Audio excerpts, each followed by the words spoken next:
Welcome to another episode of the Piano Ninja Tricks podcast. Hi, I'm Lisa Spector, your piano ninja, here to make everything easier for you at the piano so you sound and feel like a piano ninja. Maybe one of these days I'll do an episode on how to play the piano in gloves, but it's something I feel like I haven't mastered yet. That section of the Schubert is so much easier without gloves. If you're listening on the podcast app and not watching on YouTube, I'm wearing piano gloves. They're kind of heavy, but they have the fingers cut off. And when I demonstrate, I am going to take them off to make it easier for me. We are into the holiday season and it's bustling, right? So we're just coming off of Thanksgiving and a month before Christmas and Hanukkah, which falls at the same time as Christmas this year. That's nice. And there's a lot going on. And how do you find time to practice during the holidays? Maybe you're traveling, maybe you are just busy. There's a lot going on. How do you find time to practice? Well, number one, make sure you download my free checklist of how to accomplish an hour's worth of progress in 20 minutes. That's at lisaspector.com/practice. It's a just short checklist to make sure you're accomplishing. You can sit down at the piano in 20 minutes and get a lot accomplished. Pretty much all of my practice sessions these days are in 20-minute sections, and I always accomplish an hour's worth. So now I have a checklist for you to do that. And for the month of December, I have coming up, we're having a big celebration on December 5th. It's a Thursday. It is International Ninja Day. I bet you didn't know there was such a thing. Either did I. But there is this International Ninja Day, and we're going to be celebrating together. I'm going to be broadcasting my podcast on YouTube Live rather than just YouTube. So that's going to be at noon Pacific, 3 Eastern, evening time, 8 or 9, depending on where you are in Central Europe. And you're invited to join live and ask questions. And in that podcast episode, where I should be sharing lots of tips of how to use your December time, limited December time well, and have a very highly productive practice sessions. I didn't think I could possibly be more passionate about helping pianists practice less until this experience this week.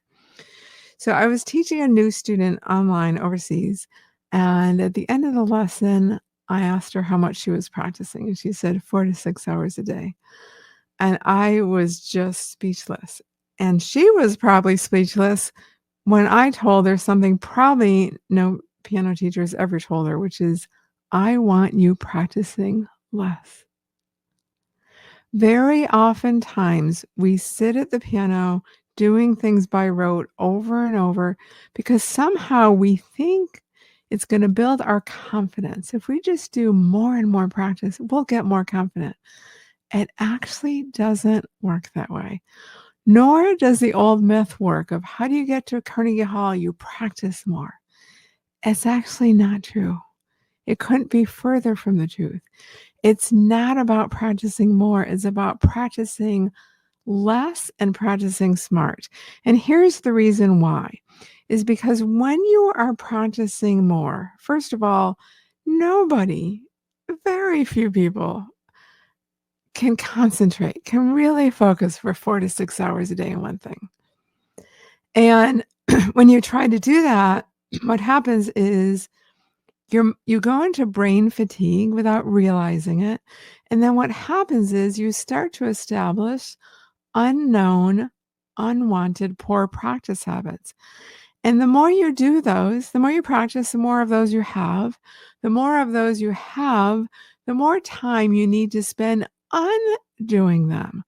So if you just avoid them altogether, then you can apply them to shorter practice sessions when you're practicing smart, because in those short practice sessions, you're not spending any time unlearning what you have learned unintentionally by practicing when you're fatigued, by practicing when you're just overloaded, when it's not the right time to practice for you, and so forth. So that is the summary of really what my piano ninja tricks are about. Is about the smart practice habits replacing the unknown poor practice habits, and why that is so important to eliminate them, because it eliminates a lot of your practice time.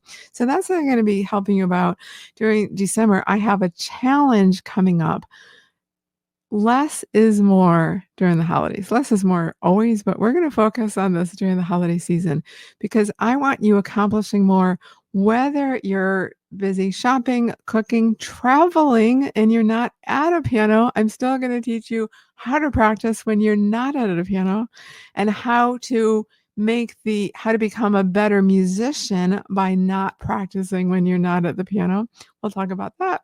And so I'm going to have a sign up on December 5th, an International Ninja Day, to sign up for my free challenge going on throughout December, starting December 5th. So in the meantime, I'm going to just give you a couple examples on this topic. So again, it's very hard for me to show you how I'm not supposed to do it because I never do this except when I'm in front of you, but I'm going to try.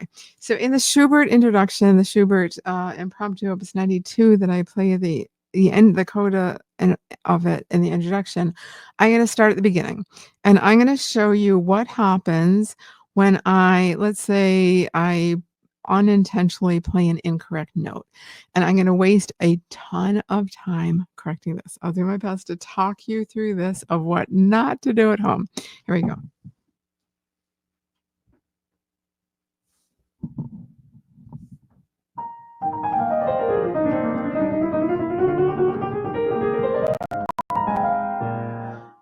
So I played a C flat instead of C natural. I'm going to go all the way back to the beginning. That's 1, 2, 3, 4, 5, 6 bars back. And maybe I'll do the same thing. Maybe I won't. I don't know.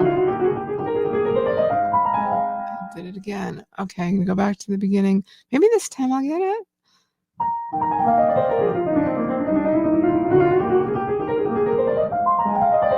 So I got it, and I did two major things incorrectly to correct the incorrect note. I went back way too far. I didn't need to go back 6 bars. The beginning was fine. I needed to just go back, getting to that interval. So that's a fifth instead of fourth. So it's a fifth. And also when I got it, I went on. That's the last thing you want to do. Where you want to spend your time is reinforcing what goes well, not reinforcing what didn't go well. So this is how I would correct that. If I hit that C flat and I want it to be the C natural, one, I'm going to show one other thing I wouldn't do. Is kind of a different topic. I've talked about in an earlier episode how not to correct notes. What you don't want to do is go from the C flat to the C. There's no such thing as an incorrect note. There's only getting to that incorrect note. So you always go back at least a note. So I'm going to go back one measure, and I'm going to break it down, make it simpler, and just do the right hand and slow it down. That's another way to make it simpler. I'm going to stay in cyclical rhythm. I talk about that all the time, keeping the rhythm going. Now back a measure.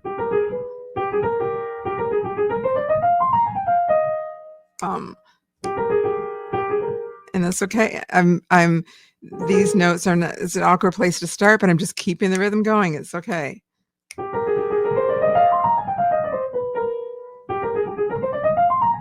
Now I played that B, but I don't want to then go to the B flat. So go to the B flat. Again, I'm in cyclical rhythm, go back one measure. And I'm going to reinforce. I'm going to do it 3 to 5 times.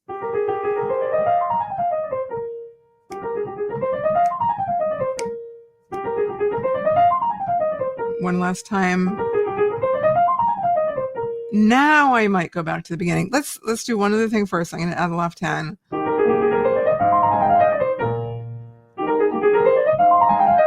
Now I'd go back to the beginning.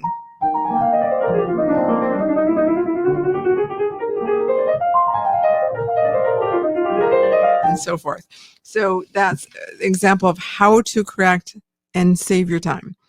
always start with what needs to be corrected. Don't go way back. You might go to the beginning of the phrase, but you don't have to go to the top of the page. It wastes a lot of time. Now, let's talk about pedaling. I'm going to go to the middle section. And let's say I'm not sure about this pedal. I'm not sure where to pedal. So I'm going to experiment. That's one possibility. I'm going to do one other thing, which is go to the next beat. So I didn't mean to because I was talking. So I'm going to go back to the way I pedaled the first time, which is. So I'm in cyclical rhythm. I'm hearing that. I'm going to experiment with a different pedal.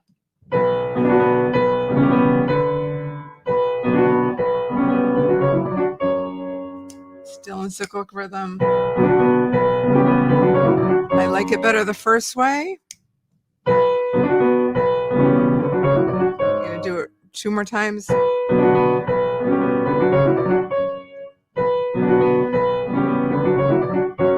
Now, the next thing I would do is take my pencil, which is right here. I take my pencil, I write it in. Because I don't want to guess tomorrow or if I practice in 3 days, what did I do on the last time I practiced this? I don't remember. So I'm going to write it in, but in pencil because I might change my mind and that's perfectly fine, but you want to write it in. We'll talk about this another time, but I actually pretty much never look at the pedal marking in the score. They chose that pedal. They're not in my room. They're not at my piano. They don't know the acoustics of this environment. So we'll talk about that another time. But the other thing I would do, fingering. So another thing that will save you time is you're learning a piece of music. Well, let's say you're not learning. Let's say you know a piece of music and you're struggling with the sections. So you experiment with fingering. Write it down. Write it down. Write it down. Don't guess because you're not going to remember from one day to the next. I did a session on fingering, how to choose. Actually, I'm not sure I did a podcast episode. I did a class, master class on it. So I will check and see if I didn't do that podcast episode. I will. But anything like that, fingering, pedaling, choices you make, don't leave it by chance and don't leave it by trusting that you're going to remember it tomorrow. You might not practice in a week. And the way to make that time valuable between that week is write it down so that you know what you did when you practiced it a week ago. So this are just a couple examples of how to really make the best use of your time. I can't even tell you how much the cyclical rhythm helps. It's so basic, but once you get it, you breathe it and you never practice without it. And it just takes out all the unneeded time and just replaces it with not only helps you with time, but it helps your internal pulse. So you become your own metronome. So I'm kind of building on a few concepts I've talked about in previous episodes. And I will, in the show notes, I'll link to which ones have cyclical rhythm, fingering, and pedaling. And in the show notes on the app and in the YouTube description, I'll add that. So make sure you join us. I'll give the link to join us on YouTube live next week, December 5th. Thursday, December 5th is International Ninja Day. You're welcome to show up in a ninja costume. I am. If you're listening, not watching, I'm in my ninja costume and I definitely will be next week. And we will be talking about how to do less is more and join for free my Less is More challenge during the holidays. So in the meantime, I wish you a wonderful, if you have off the rest of this week for the Thanksgiving holiday in the United States, wish you a wonderful mini vacation and extra time to be grateful for the music in your life. And I am eternally grateful for you taking the time to listen and watch this episode. Back to the piano for me with a Godowski arrangement of the Chopin Aeolian Harp Etude for left hand only.